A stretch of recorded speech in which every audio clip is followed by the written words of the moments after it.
I think we all know there's no greater friend of the United Nations than Ted Turner.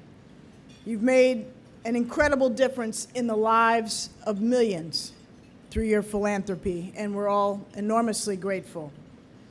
I also want to thank Tim Wirth, Kathy Calvin, and the rest of the UNF-UNA family for their vital work.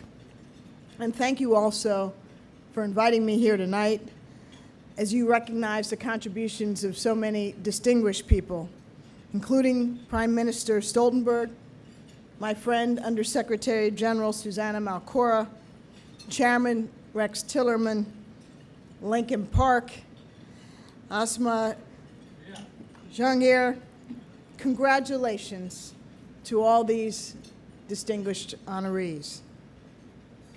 Whether fighting nuclear proliferation, advancing public health, or reducing poverty, the United Nations remains crucial to the world's future.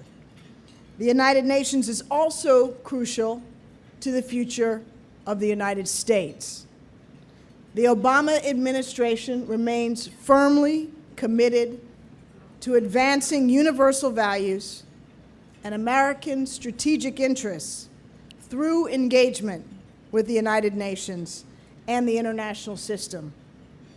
This has been fundamental to our foreign policy from the beginning, and it will continue to be. Our moral, strategic, and financial investment in the United Nations is for the long term. The need for the United Nations is growing at the very time that the threats to it are increasing.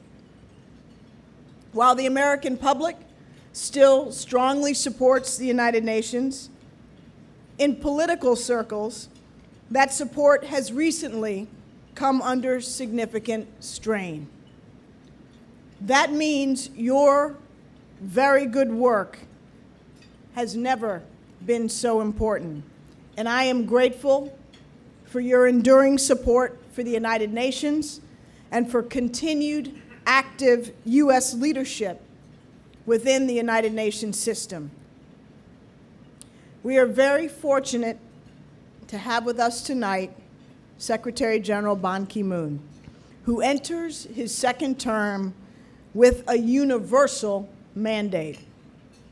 He's tackling the world's toughest challenges with the full force of his energy and talents. In the past year alone, the Secretary General has defended the rights of protesters in Tunisia and Egypt to demand change and shape their own futures. He's spoken out against governments waging violence against their own people in Libya and Syria. He stood up to a despot trying to steal an election in Cote d'Ivoire. He's persisted in placing women's issues on the UN agenda and appointing more and more women to his senior management team. And he continues to tackle the transnational challenges of the 21st century, from terrorism and nuclear proliferation to climate change, infectious disease, and eradicating poverty. Mr. Secretary General, I deeply admire your dedication, and I'm proud to have the opportunity to serve with you. I value our friendship and the strong relationship the Obama administration shares with the United Nations. I'd also like to thank your wonderful wife, Madam Ban Soon-tak, for her steadfast support as you enter your second term. Tonight, Mr. Secretary General, we honor your service to mankind. I want you to know how much we value your wisdom and committed leadership in these challenging times. Ladies and gentlemen, please join me in welcoming UN Secretary General Ban Ki-moon. Thank you.